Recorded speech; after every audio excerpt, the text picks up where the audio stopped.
नमस्कार. काल एक अत्यंत दुर्दैवी घटना घडली, ती म्हणजे आमची भगिनी मोनाली सुशांत बिसे, तिचे पती माझे स्वीय सहाय्यक म्हणून काम करतात.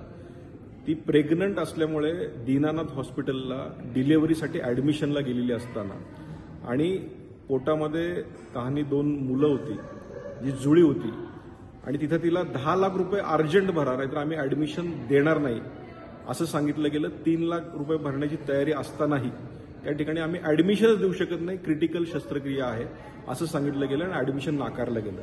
त्यानंतर मंत्रालयातनं फोन गेल्यानंतरही तिथल्या ॲडमिनिस्ट्रेशननी ते झुगारून त्यांना ॲडमिशन दिलं नाही आणि त्या धावपळीत दुसऱ्या हॉस्पिटलमध्ये जावं लागलं. पण त्या दुसऱ्या हॉस्पिटलमध्ये गेल्यानंतर त्या ठिकाणी ट्रीटमेंट मिळाली, त्या ठिकाणी त्यांना 2 जुळ्या मुली झाल्या, पण दुर्दैवी त्या आईचे त्या ठिकाणी मृत्यू झाला.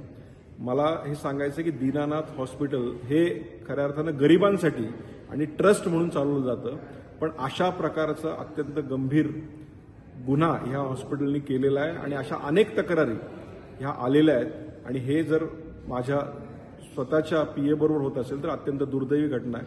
त्यामुळे येणाऱ्या अधिवेशनामध्ये नक्की हा विषय आम्ही मांडणार आहोत आणि याविषयी कडक पावलं नक्कीच माननीय मुख्यमंत्री आणि सर्वांनी उचलावी अशी मी विनंती करणार आहे.